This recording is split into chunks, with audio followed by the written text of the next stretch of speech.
What is going on, guys? It's your boy Dylan the Villain coming back at you with some more Total Extreme Wrestling 2020. It's Saturday, week 2, May of 97. You know what that means. It's time for some Shotgun Saturday Night, and we are in a special arena here tonight in front of a sold-out crowd of 2,500 people in the Hammerstein Ballroom. That is right. In New York City, in an abysmal pre-show match, Bob Holly picks up his first win here on this save by defeating Prince Albert by pinfall with a drop kick. The match got a 40. Bob Holly with a 44. Prince Albert with a 26. For those of y'all watching Sunday Night Heat, you know that Bob Holly has left the Job Squad and is looking to make a name for himself in the singles division. And he picks up a huge win tonight in the pre-show against Prince Albert, one of our developmental talents. And we're going to move on to the next segment. Bob Holly picking up a win. In an abysmal pre-show match. Oh, okay.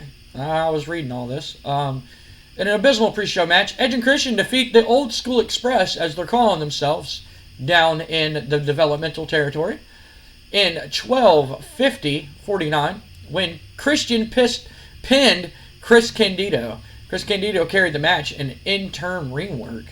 Edge with a 39, Christian with a 37.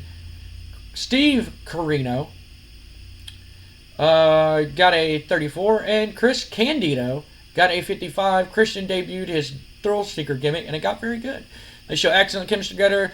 Color commentary gave the match a boost, like always, and Chris Candido was penalized due to the effects of going through personal issues.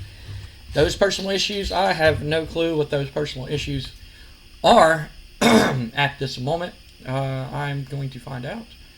And hopefully we can fix that before I bring him up to the main roster. The guy is putting on some bangers here in front of this New York crowd that seems to be rooting for this young man right here. But he ended up eating the pinfall, putting over Edge and Christian. Match got a 49. And we move on to the next segment, which starts the show, which got a 100. I wouldn't expect anything less, seeing all the people involved here.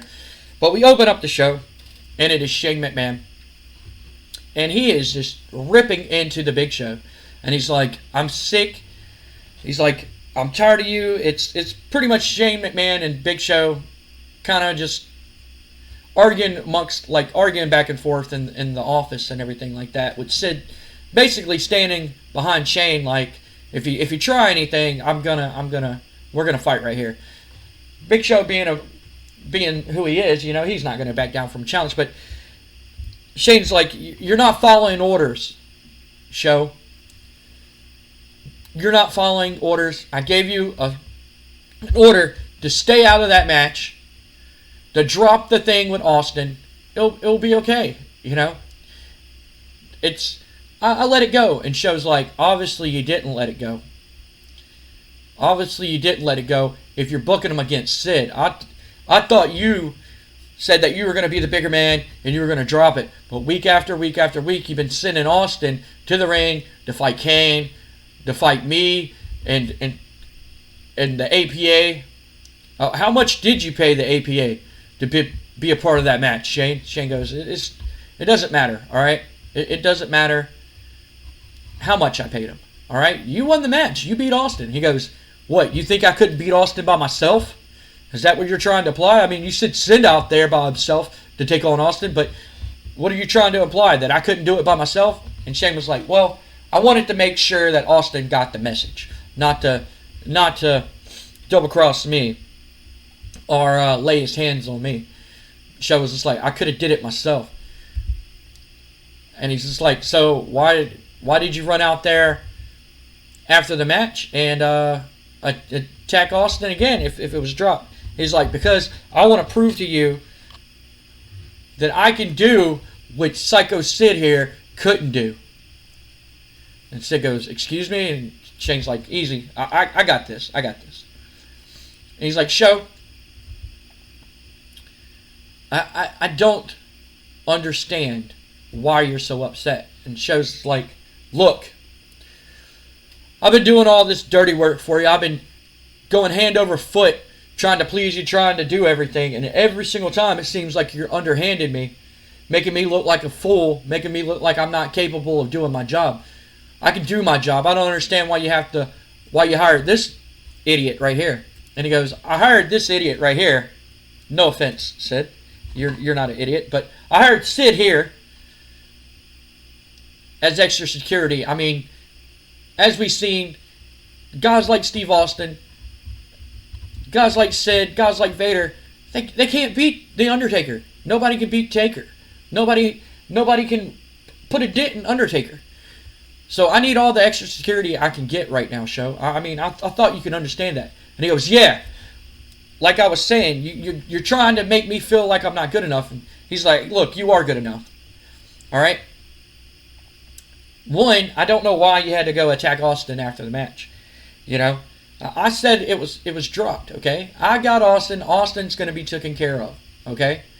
Right now, what we need is to make sure that The Undertaker does not reach the Bad Blood pay-per-view to face Bret Hart, because as much as I respect Bret Hart and his abilities, I don't think, I mean, if you can't beat The Undertaker, and Sid can't beat The Undertaker, and Vader can't beat The Undertaker, I honestly don't think Bret Hart's going to walk away the victor. And the last thing I want is The Undertaker as the World Wrestling Federation World Heavyweight Champion, because I know that he's just going to give it right over to Sting. And Big Show kind of stands there and he goes, look, as of right now, I don't give a damn if he wins the match or not. As of right now, I want what was promised to me, and that was my shot at the World Wrestling Federation Championship. I did everything you asked, and I executed it to perfection. I may not won the matches, but I made damn sure he didn't get back up and walk off. I made sure I left him laying there and letting him know who the hell I am and who the hell you are. And Shane goes, I told you, Show. In time, I will reward you. I promise that I will reward you. But tonight, look, we have bigger things, man. I need you to be a team player. Are you going to be a team player or not? And Show kind of stands there and he's just like, whatever, Shane, whatever. What's on your mind? And he goes, look, tonight, Bret Hart has the night off. And, Austin, I phoned Austin and told Austin not to be here tonight. To make sure that my plans go according to plan. Because I don't want Austin coming out and hitting you because you want to attack him after the tag team match on Monday Night Raw. Show goes, he stands there, he goes, what's your match? Come on. Just spit it out. He goes, well, tonight, if Austin and Bret couldn't get the job done against The Undertaker and Kane, I figured, why not two of the biggest, baddest dudes in my company? And he goes, so let me guess, you want me to team up with this guy right here and take on Kane and The Undertaker? And Shane's like, well, yeah, that was the plan. And Show kind of laughs and he goes, all right then. What do you think? We got good tag team chemistry or something? He goes, well, I figured y'all are two big dudes. I'm sure y'all can find a way to get along and make a tag team. And who knows? Y'all may even win the tag team championships. That's what you want here in the World Wrestling Federation, right? Championships. Big Show kind of just stands there and he goes, yeah, championships. Yeah. And Shane goes, look, I'm glad that you can see things my way, okay? Tonight, you and Sid will team up and you'll take on The Undertaker and Kane. Now, I'm not expecting y'all to win the match by any means. And Big Show kind of just gives him a side look, you know. And he goes, but I want you to wear down The Undertaker as much as you possibly can. Make sure that whatever damage that you do to him lasts. And that's why tonight's main event, I'm going to make it a no disqualification, hardcore tag team matchup. You got to use weapons. But just make sure whatever damage you do to him carries on to the pay-per-view. Big Show just stands there and he's like, all right, boss, whatever you say. I'm gonna be in the locker room.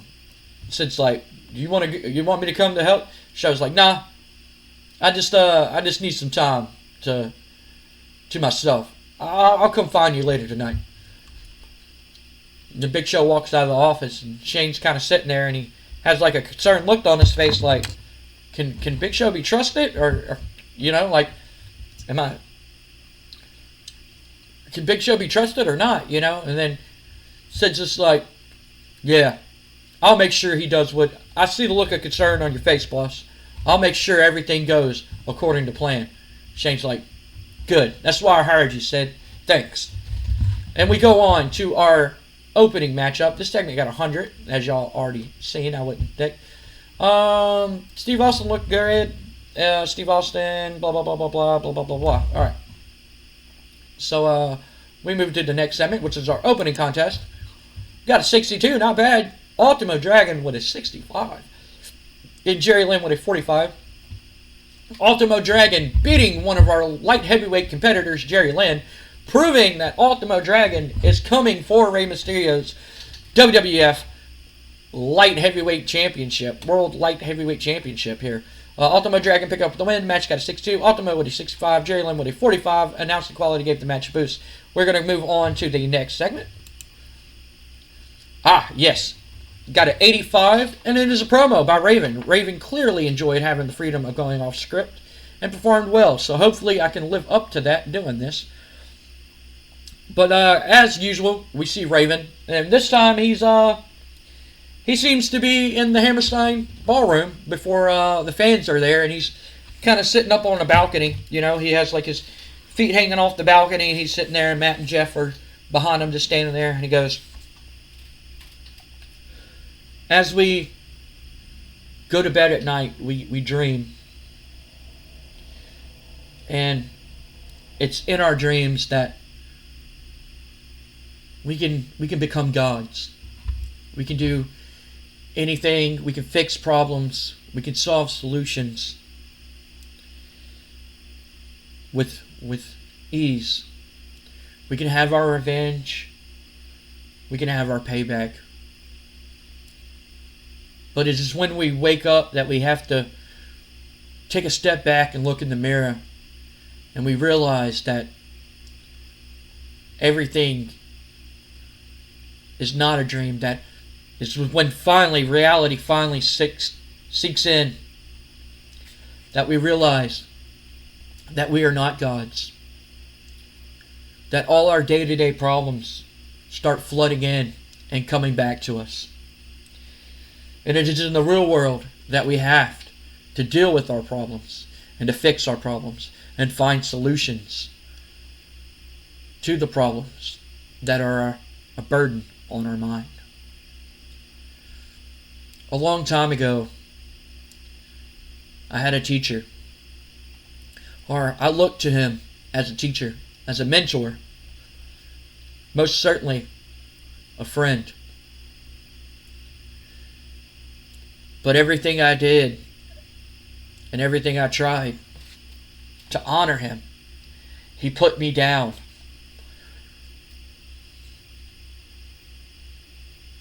He mocked me. He told me that what I was doing was wrong. And then 2 minutes later, I watch him do the same thing that I just did. I've always felt like I was not good enough to him. That I would never be able to hold a torch to him for the way that he put me down and made me feel and mentally abused me.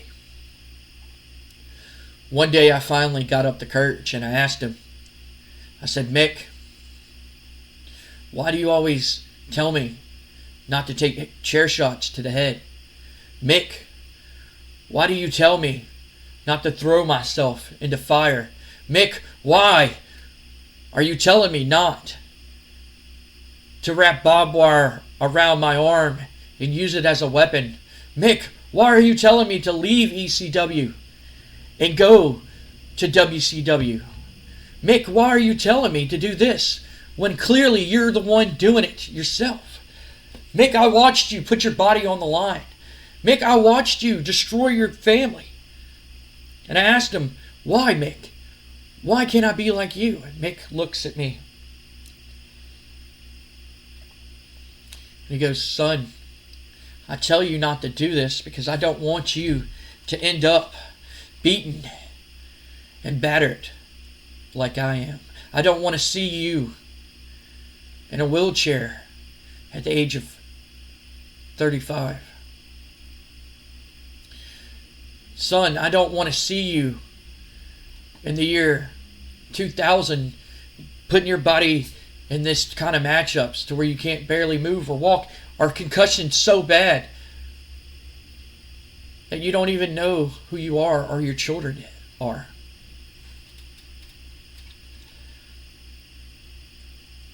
From that day, I realized what Mick was trying to tell me. Do as I say and not as I do. The time-old saying. Do as I say, not as I do. Mick, I understand that you were trying to guide me, trying to show me the light. And then it dawned on me that these two kids behind me, they look up to you, just like I do. They idolized you, just like I did. They want to be like you, just like I did. They put their bodies on the line, just like I did. And it had to be somebody like me to take them in, to show them that their lifestyle was not going to get them anywhere. That jumping off ladders and throwing themselves through tables for a promoter who can't even pay you on time was not the right thing to do. You shouldn't be there. You should be working for somebody who will pay you on time, who wants to see you succeed, who believes that with hard work and dedication and loyalty, you'll be one of the biggest stars all around. Just like you, Mick. Look what he done to you. He took you in with open arms. He put you in a mask. He made you a parody of your former self. And look what happened. The fans love you. Because you dance around and you act like you're a ladies' man when everybody knows, Mick, that you're just a stupid idiot goofball. It doesn't matter what gimmick you are, Mick. You can be Mankind. You can be Do Love. You can be the guy that I grew up idolizing, Cactus Jack and ECW. Doesn't matter. They all have one thing in common. And that's you're an ignorant, easily manipulated fool that anybody can take advantage of. And I will be damned if the Hardys fall into that footstep of you. Because you got so many concussions, you're easily fooled and gullible. Now you have somebody like Terry Funk telling you that what you are doing is okay. That putting your body on the line for the name of hardcore is okay. And look at Funk. What is this? His 13th time he came out of retirement? Look at the scars on him, Mick. Hell, don't even look at the scars on Terry. Go look in the mirror. And you'll see the scars on you. You'll see the burn marks on you. All because a few people chant your name, Mick. Because they put you up on a pedestal and believe that you're a god. You're no god, Mick. You're immortal, just like I am. And I can't wait for the Hardys to prove that you are just a mortal man like us. I'll see you. No, I won't see you. We'll see you at Bad Blood, Mick. We'll see you at Bad Blood. And just like the old saying goes, do as I say and not as I do. I'll prove that I can do what you do better.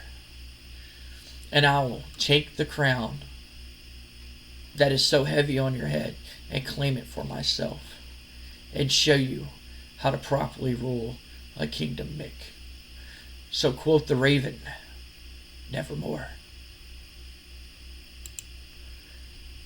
And that was the Raven promo. And we go on to the next segment, which got a 95. It advances the Darkest Days storyline. The U.S. versus Canada storyline gained heat. Bret looked was blah, blah, blah. Bret was amazing. Owen did good in the segment. And Bret Hart has a new catchphrase. So that's cool. But we see the Hart family. The Hart family. Sitting backstage as Bret has the night off. And he's sitting there. And they're watching TV. And they're watching tapes of Monday Night Raw. And Bret's sitting there, and he gets to the Kurt Angle Owen match, and Bret goes, he shakes his head and goes, Owen, once again, you let this American beat you with the same thing, with this in mere seconds. Owen, what has gotten into you? Okay, this is not the Owen Hart that I know. This is not the competitor that I know. You're letting your anger get the best of you, Owen. You need to control it. And Owen goes, you mind shutting up? I know what I'm doing, Bret. I know what I'm doing. I know who I am. I know how to wrestle, okay? This is the second time this little weasel keeps weaseling himself out of matches, and then when we finally have a match, he does a surprise little roll-up, or he cheats to win. And Bret goes, what did Dad teach us? Huh? He taught us honor and respect, yeah. But he also taught us to do anything that's necessary to pick up the win. When you step into that ring, Owen, and you know this, there is no friendships, there is no family. There's only you and that man, and one of y'all are going to walk out the winner, and one of y'all is going to walk out the loser. And Owen just sits there and he goes, look, I'm not going to sit here and get preached by you, of all people, because last week, wasn't you the one who was scared to defend your championship against The Undertaker and begging Shane McMahon to do anything that's necessary to get him out of the matchup? Bret goes, like he turns his head to the side, like he looks like he knows what Owen's saying is true, but he doesn't want to hear it, you know? And he goes, yeah, that's what I thought. You have the audacity to call me a coward. At least I go out there and call out my opponent every single week. Like a real man. What do? You hide in this stupid locker room, and Jim finally gets up and goes, all right, fellas, that's enough, all right? It's just us three right now, okay? It's just us three.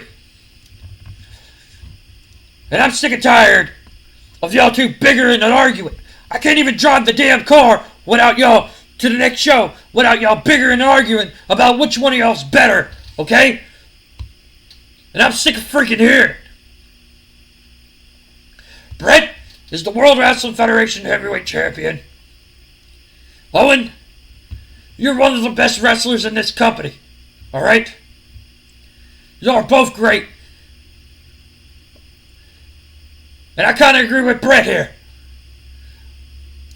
I don't like seeing you lose to an American more than Bret does. Alright? Especially a rookie like Kurt Angle. But you got to do what you got to do to win. You know this.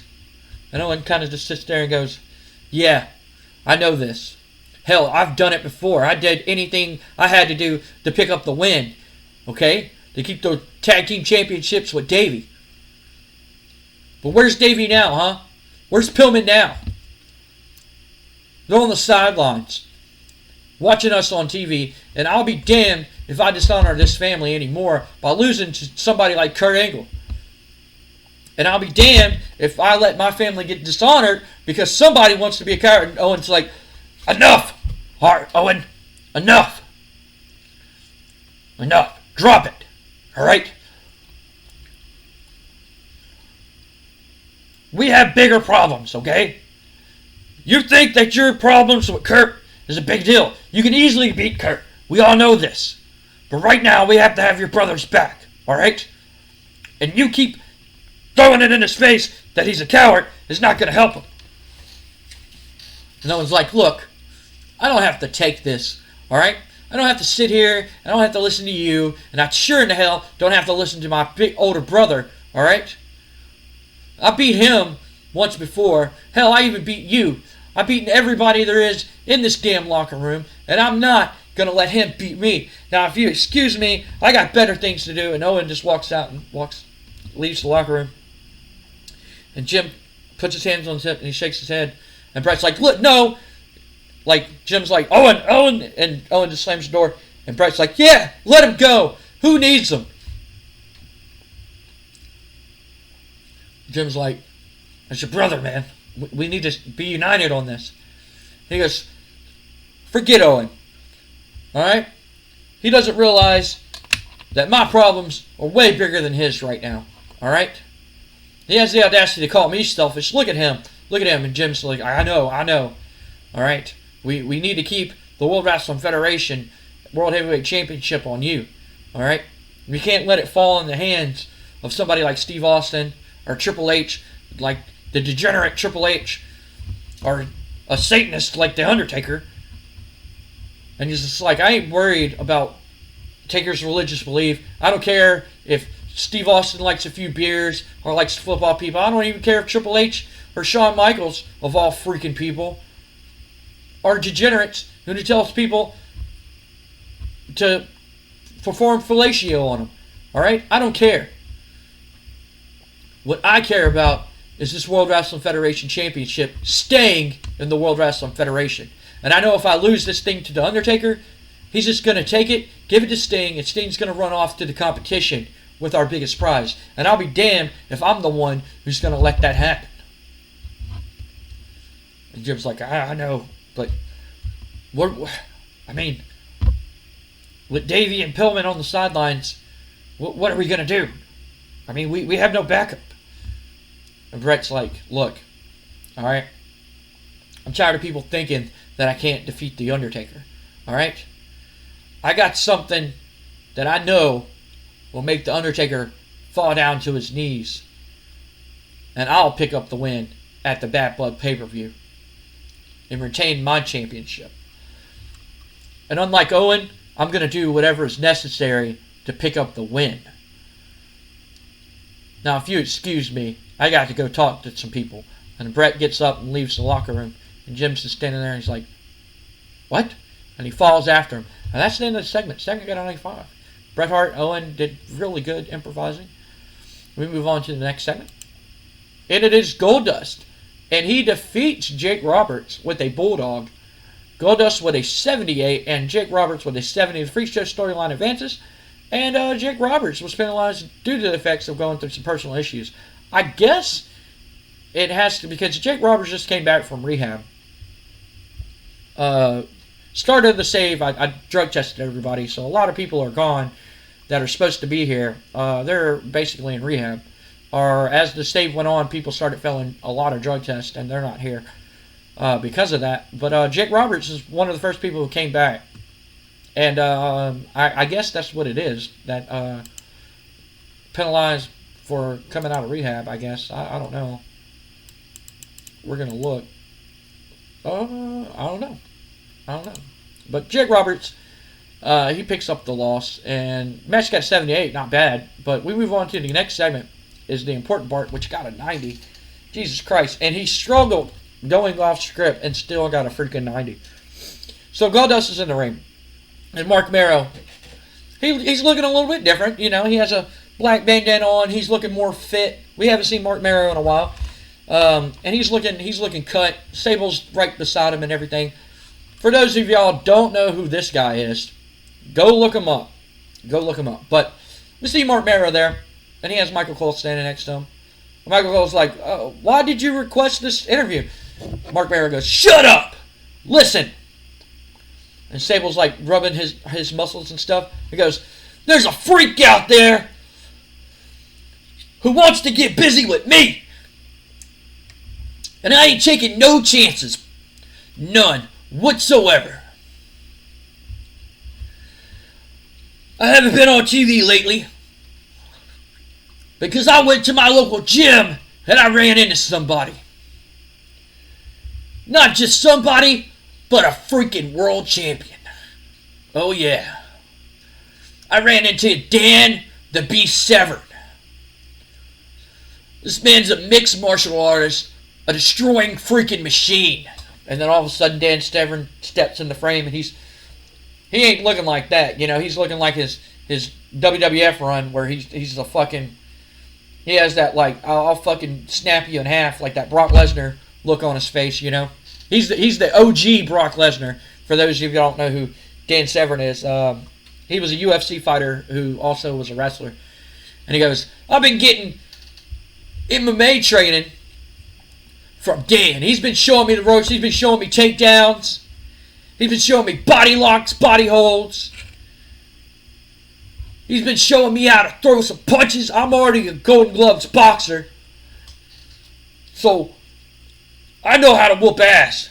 And if that freak, yeah, you, right there in the ring, I made sure this promo was aired after your stupid little match. You think that I want you, you got it all wrong, pal.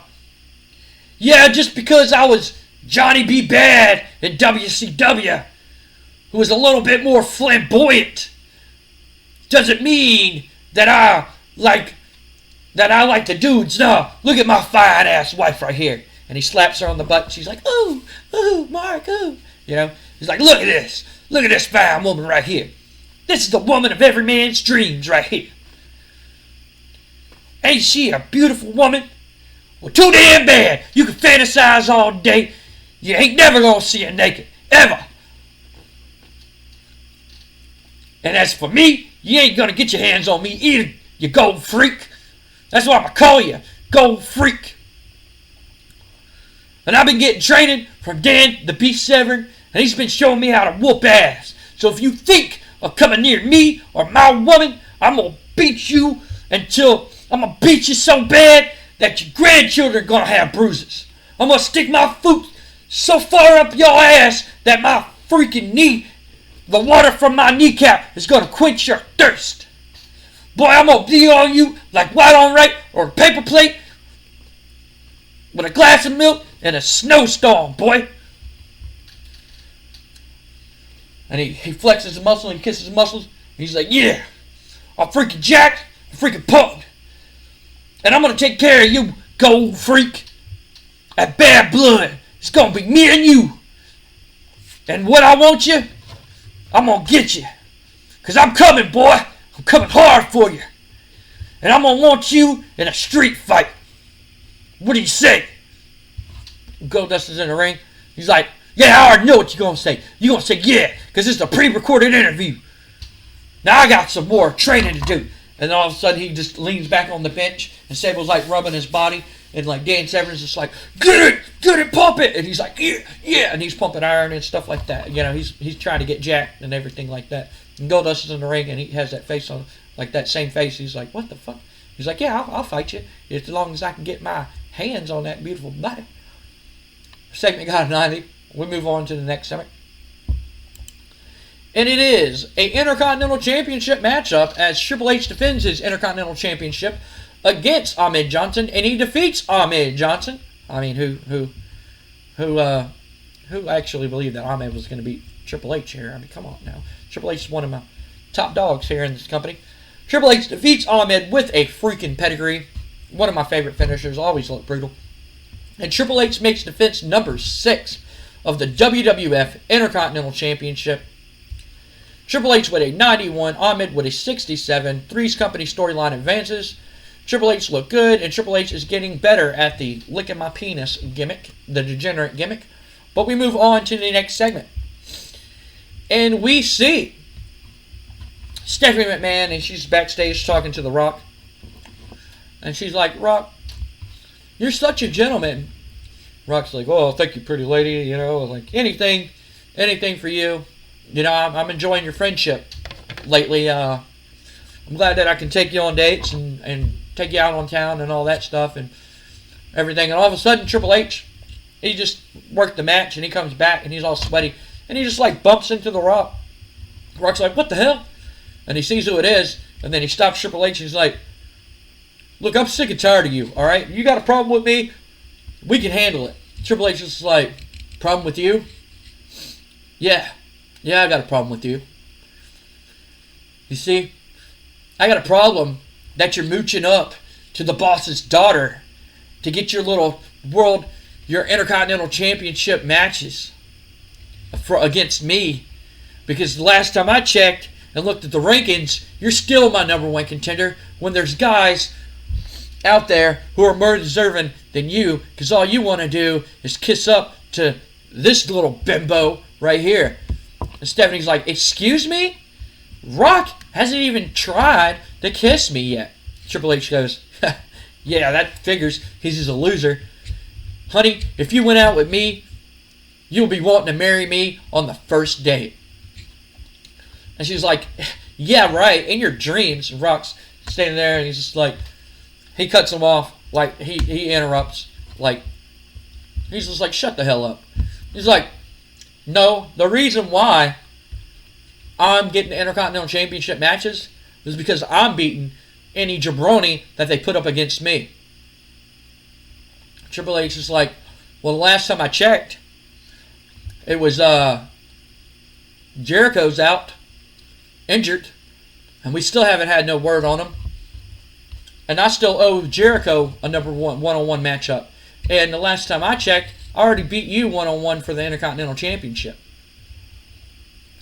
So, that means you're at the back of the line.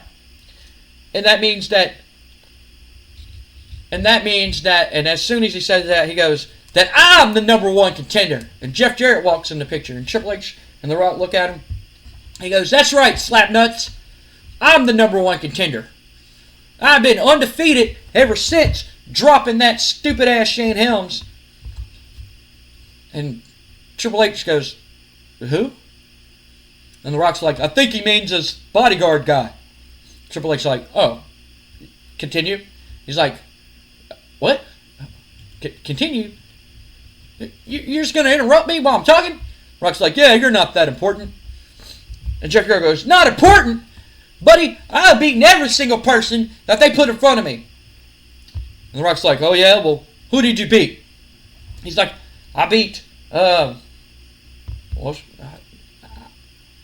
beat that one guy, the MMA guy. And they're like, they look at each other and like, Ken Shamrock? He's like, yeah, I beat him. I beat Ahmed Johnson, who got a title shot before me. Hey, I even think I beat that. I beat Jake Roberts last week. Rock's like, oh yeah, I guess you do deserve a title shot. Triple H is like, yeah, it figures. Every single person here wants a piece of me. You want a piece of me, Rock. Jericho wants a piece of me. This guy wants a piece of me. Whoever the hell this guy is, And of course, you definitely want a piece of me. But I'm too much for you to handle, little girl. And Stephanie slaps Triple H, and Triple H grabs his jaw, and he smiles a little bit. And he goes, it's just a matter of time. It's just a matter of time before you're going to ditch this loser and get with the real star of the show. And Stephanie looks at him in disgust. And he goes, excuse me, I was trying to talk here. And The Rock's like, I'm sorry, what is your name? And he goes, my name is J.E. And The Rock goes, it doesn't matter what your name is, jabroni. You think you're the number one contender? Why not on Raw? You face me one-on-one with the Great One, and we'll find out if you really are the number one contender for that title right there. And Triple H is like, hey, that sounds good to me. He goes, I already beat you. And I guess if you win, I got to beat you.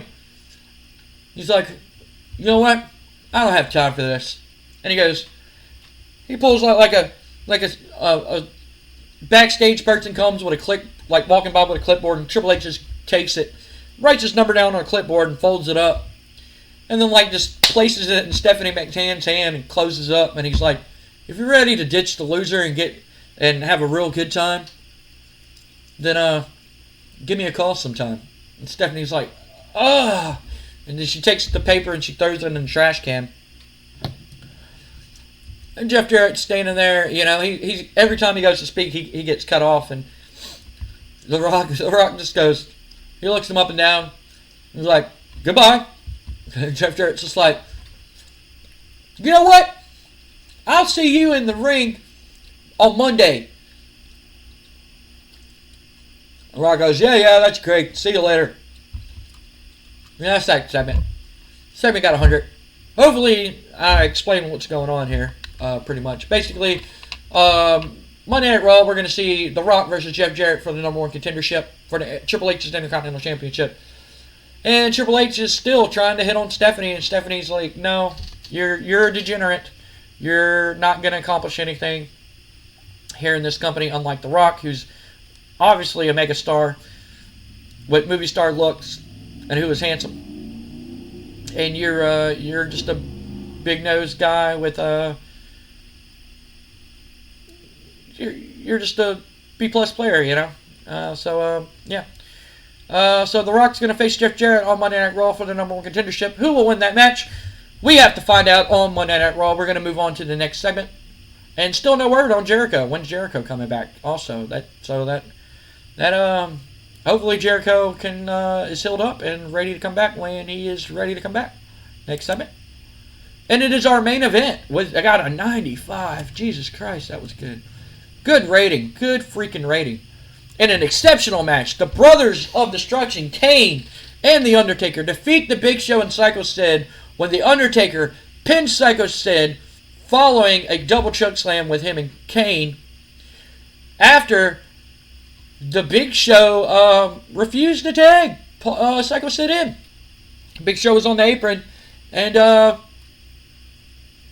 Psycho Sid was trying to tag in, and Big Show just walked out of the match like halfway through it. He just walked out of the match, leaving Psycho Sid by himself. And we go on to the next segment. Kane and The Undertaker. Oh, wow, they have great chemistry teaming together. I'm going to break the fourth wall here. I knew that. I've been running house shows to see if they would be a good tag team, so I already knew. If you rewind it and go back in the earlier promos, I mentioned that they had good chemistry together. Shane said that they had good chemistry together, basically foreshadowing that. So the match got a 95. We move on to the next segment. And, oh, God. Well, it still got 100. That is correct. So, in this segment, Kane, The Undertaker are in the ring with Psycho Sid laying down. And Big Show already walked to the back. And The Undertaker goes to pick him up, and Sting appears. And basically shakes his head no, and The Undertaker lets him go. Undertaker and Kane let him go, you know. And they step back, lightning strikes, and they disappear, leaving Sid in the ring, pretty much unconscious in the middle of the ring. And then we cut to the back, and we see Big Show walking down the thing, and Shane goes, "What are you doing? What are you doing? Why the hell did you leave him out there? What the hell is wrong with you? What the hell's your problem?" And Show goes, Austin is my problem. You are my problem. And if you don't want me to take out my problems on you, you'll give me Austin at the pay-per-view. Because I know deep down inside, you still have anger and animosity towards Austin. Sid couldn't get the job done. I'll get the job done. Sid's a babbling moron who don't even know his right leg from his left leg. And you got me out there teaming up with him. I want what's promised to me, Shane. I want what you promised me. I want my title shots. I want my main event matches. And I want big money. And I'm not making big money teaming up with somebody like Sid, who hasn't won since I don't even know how long. I want my money. I want my titles and the tag team championships. As prestigious as they are, I'm just not a tag team guy. So if you don't want me to take my anger and problems out on you, you'll give me Austin at the pay-per-view. That pretty much sums up basically what Big Show is trying to say. I forgot to take Brooklyn Brawler. off as a road agent. Undertaker came across well, he improvised well, and Sting is getting better at his Invader gimmick, I guess. Darkest and Bad Attitude storylines events. Match that got us 100. And we finished the show, and the show got a 95. We are booking some bangers, son. Basically, it's promos. They're bangers, but I did not think the main event was going to do that good. I was quite shocked that was going to do that great. 95. Awesome shit.